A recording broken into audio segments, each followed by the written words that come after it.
बिस्मिल्लाहिर्रहमानिर्रहीम। अस्सलाम वालेकुम व्यूवर्स। आज मैं आप लोगों के लिए बहुत ही मज़ेदार सी चटखारा बोटी की रेसिपी लेकर आई हूँ, जो कि बहुत ही मज़ेदार बनके तैयार होती है। इसको आप बना के दावतों पे सर्व कर सकते हैं एज अ स्नैक के तौर पे।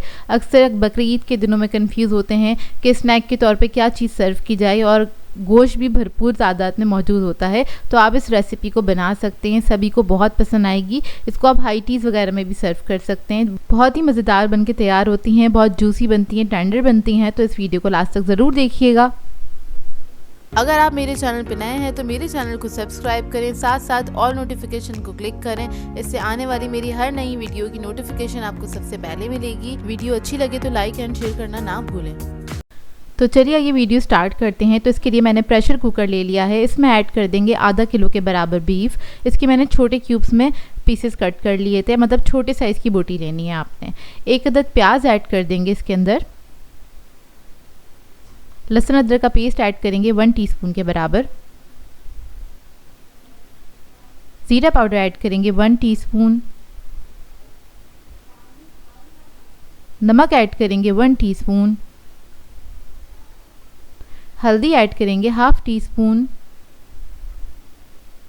लाल मिर्चों का पाउडर ऐड करेंगे 1 टीस्पून। धनिया पाउडर ऐड करेंगे 1 टीस्पून। अब इसके अंदर पानी ऐड करेंगे 2 गिलास के बराबर, और इसको कवर करेंगे और प्रेशर दे देंगे। तकरीबन इसको मैं 10 मिनट तक पकाऊंगी। 10 मिनट में बहुत अच्छे से गल जाएगा गोश्त। मैंने इसको मीडियम फ्लेम पे कुक किया था, ज़्यादा हाई फ्लेम पे कुक नहीं कीजिएगा। तो देखिए 10 मिनट हो चुके हैं और गोश्त हमारा अच्छे से गल गया है। बहुत ज़्यादा मैशी नहीं होना चाहिए, गोश्त अपने शेप में होनी चाहिए बोटी, लेकिन गली हुई भी होनी चाहिए। इस बात का ख्याल रखिएगा। अब जो इसके अंदर एक्स्ट्रा पानी है, थोड़ी हाई फ्लेम करके इसको हम ड्राई कर लेंगे।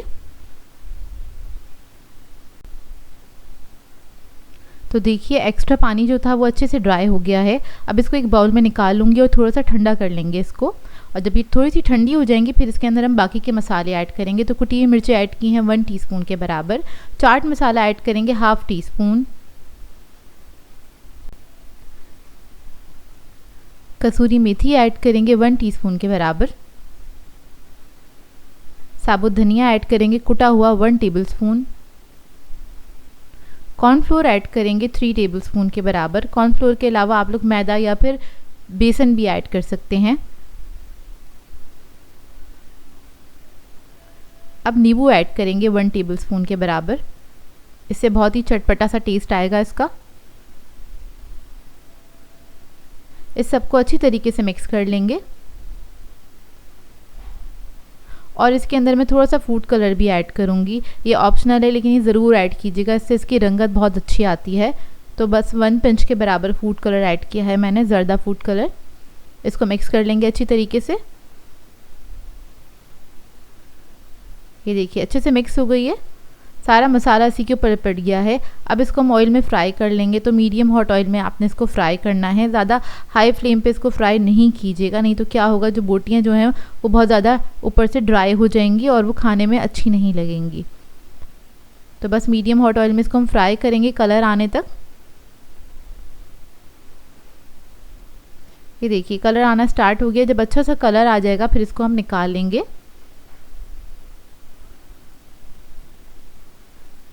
तो देखिए कितनी खूबसूरत लग रही हैं, खाने में भी बेहद मज़ेदार थी। अब इन सबको मैं निकाल लूँगी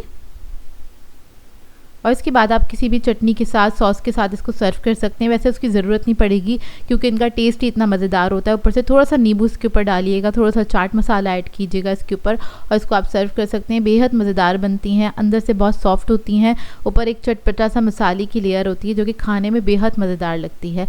आई होप आपको ये रेसिपी अच्छी लगी हो। सो व्यूअर्स, अगर आप लोगों को मेरी रेसिपीज़ अच्छी लगती हैं तो मेरे चैनल को सब्सक्राइब करें, लाइक करें, कमेंट ज़रूर किया करें, शेयर भी ज़रूर किया करें अपने फ्रेंड्स के साथ, फैमिली के साथ। तो मुझे अपनी दुआओं में याद रखिएगा। अल्लाह हाफ़िज़।